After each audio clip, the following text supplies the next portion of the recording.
സവാള നമ്മൾ ഈ ചെസ്സുമായിട്ടാണ് നമ്മൾ വന്നിരിക്കുന്നത്. ചെസ്സിൽ നമുക്ക് 2 മൂവ്സിൽ എങ്ങനെ നമുക്ക് ചെക്ക്മേറ്റ് ചെയ്യാൻ പറ്റുന്നതാണ് നമ്മൾ എനിക്ക് നോക്കാൻ പോകുന്നത്. അപ്പോൾ നമുക്ക് ഈ വീഡിയോ ആദ്യമായിട്ടാണെങ്കിൽ ലൈക്ക് ചെയ്യുക, ഷെയർ ചെയ്യുക, പിന്നെ സപ്പോർട്ട് ചെയ്യുക ഗൈസ്, കമൻറ്റ് കൂടി ചെയ്തേക്കണേ. അപ്പോൾ നമുക്ക് ഇങ്ങനെ ചെസ്സ് നമുക്ക് 2 മൂവ്സിൽ എങ്ങനെ ചെക്ക്മേറ്റ് ചെയ്യാൻ പറ്റുന്നതാണ് നമുക്ക് നോക്കാൻ പോകുന്നത്. നമ്മുടെ ചെസ്സിൽ വീക്ക് പോയിൻ്റ് എന്ന് പറയുന്നത് ഇതാണ് നമ്മുടെ ചെസ്സിൽ വീക്ക് പോയിൻ്റ് എന്ന് പറയുന്നത്. ഈ 2 പോയിൻ്റാണ് നമ്മുടെ വീക്ക് പോയിൻ്റ് എന്ന് പറയുന്നത്. അപ്പോൾ നമുക്ക് ഇനി കളിയിലേക്ക് കിടക്കാം. അപ്പോൾ നമ്മൾ ഫസ്റ്റ് തന്നെ ആദ്യം തന്നെ നമ്മൾ ഈ പോണെടുത്ത് ഇവിടെ വെക്കുകയാണെങ്കിൽ, അതായത് G4 ഇവിടെ വെക്കുകയാണ്. G4ലാണ് നമ്മൾ ഈ പോൺ വെക്കുന്നത്.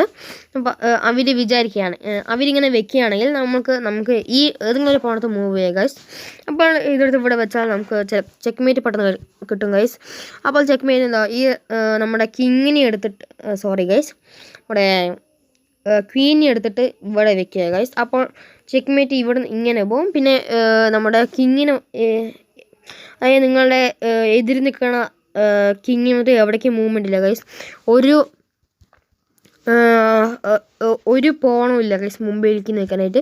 നമ്മുടെ ക്വീനും ഒരു ചെയ്യാൻ പറ്റില്ല ഗൈസ്. അപ്പോൾ നമുക്ക് നമ്മുടെ പറയണത് ഈ ക്വീൻ എടുത്ത് ഇവിടെ വെക്കാം ഗൈസ്. അപ്പോൾ നമുക്ക് ചെക്ക്മേറ്റ് ആവുന്നതാണ്.